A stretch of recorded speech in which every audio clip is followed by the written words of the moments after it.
Good morning students. आज का जो हमारा +2 पॉलिटिकल साइंस का जो टॉपिक है 3 challenges of nation building. 3 challenges हमारे पास नेशन बिल्डिंग के जो हैं ये हम आज की अपनी क्लास के अंदर स्टडी करने वाले हैं, जो कि एक मोस्ट इम्पोर्टेंट क्वेश्चन है जो 6 मार्क्स का एग्ज़ाम के अंदर क्या किया जाता है, पूछा जाता है।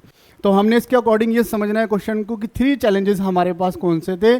तो सबसे पहला फॉरमोस्ट जो चैलेंज था हमारे पास वो था, क्या था? Immediate challenge was to shape a nation that was United.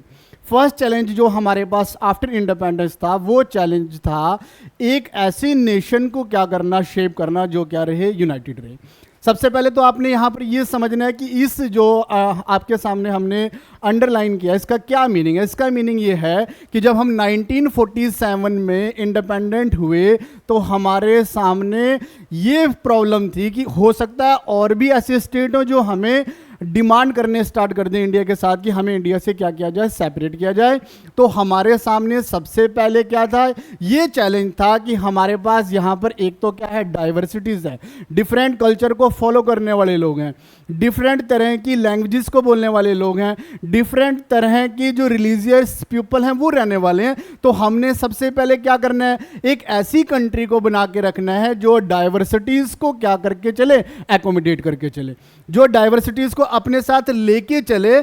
और हम क्या करें, एवरीवन जो लोग हैं यहाँ सभी तरह के लोग हैं उनके अंदर किसी भी तरह का क्या हो, डर न रहे और इंडिया एक यूनिफाइड कंट्री के तौर पे रहे। यहाँ जो क्वेश्चन मार्क है, ये क्वेश्चन मार्क यहाँ पर यही है कि 1947 के बाद ऐसा तो ना हो जाए कि जो डिफरेंट स्टेट हैं वो भी कुछ टाइम के बाद ये डिमांड करना स्टार्ट कर दें कि उन्हें भी क्या किया जाए, सेपरेट किया जाए। किससे सेपरेट किया जाए? इंडिया के सामने किया जाए।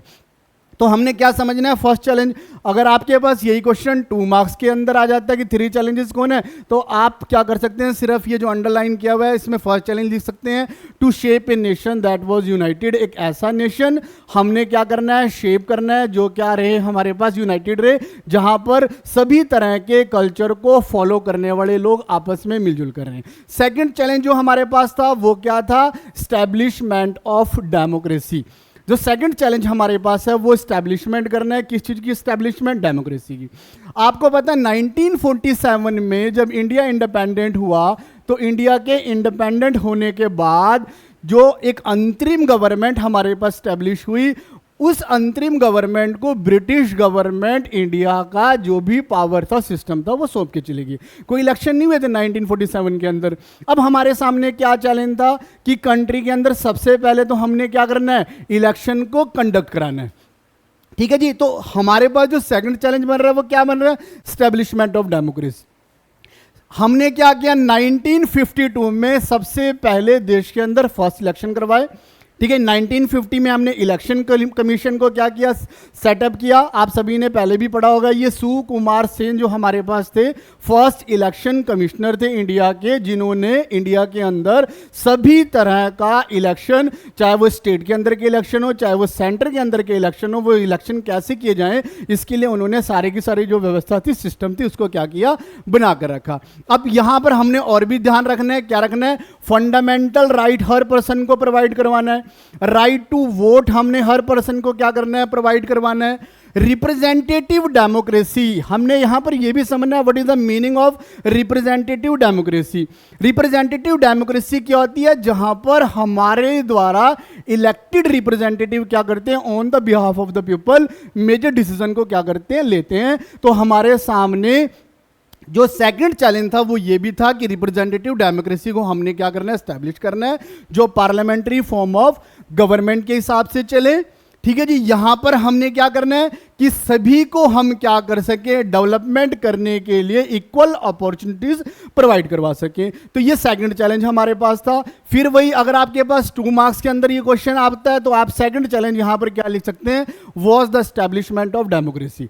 फिर मैंने अभी आप समझाया थोड़ी देर पहले आपको कि क्या करना, कि इलेक्शन करवाने हैं, इलेक्शन कमीशन को सेटअप करना है। 1947 से लेके 1952 तक का जो हमारे पास बीच का गैप था, इस गैप को हमने डेमोक्रेटिक वे से सेटअप नहीं किया था। तो हमने 1952 में फर्स्ट जनरल इलेक्शन देश में कंडक्ट करवा के डेमोक्रेसी का क्या किया, एस्टैब्लिशमेंट किया। अब हमने चलना है थर्ड चैलेंजेस हमारे पास क्या थे। तो थर्ड चैलेंज में हमने समझना है वो क्या है, development of entire society, not only the some section of the society. यहां पर आपने ये समझना है कि जब इंडिया इंडिपेंडेंट हुआ तो ओनली 12% जो लोग थे हमारे पास, हिंदुओं को छोड़कर 12% लोग ऐसे थे, 12% लोग मुसलमान थे, उनमें कुछ लोग सिख हो गए, कुछ जैनी हो गए, कुछ क्रिश्चियन हो गए, वो लोग हमारे देश के अंदर थे।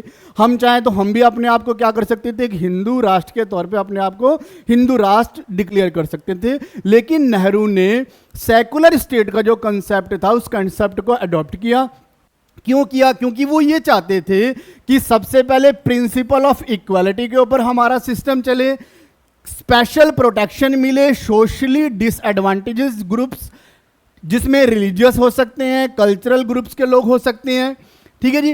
Directive principle of the state policy को हम अडॉप्ट करें, जिसका डायरेक्टिव प्रिंसिपल जो हमारे पास है, जिनका एम क्या है, वेलफेयर ऑफ एंटायर सोसाइटी। तो हमने क्या करना था, जो थर्ड चैलेंज हमारे पास था, जो थर्ड वर्क हमने करना था, वो थर्ड वर्क क्या था, डेवलपमेंट करना एंटायर सोसाइटी का। ये भी हमारे सामने चैलेंज था कि ऐसा ना हो कि सिर्फ हम एक सेक्शन के लिए वर्क करते चले जाएं। हमने क्या करना है, ये भी देखना है कि सोसाइटी के अंदर जितनी भी कैटेगरीज हमारे पास हैं, सोशली डिसएडवांटेजेस सेक्शन है, उन सभी के डेवलपमेंट के लिए हमने क्या करना है, वर्क करना है।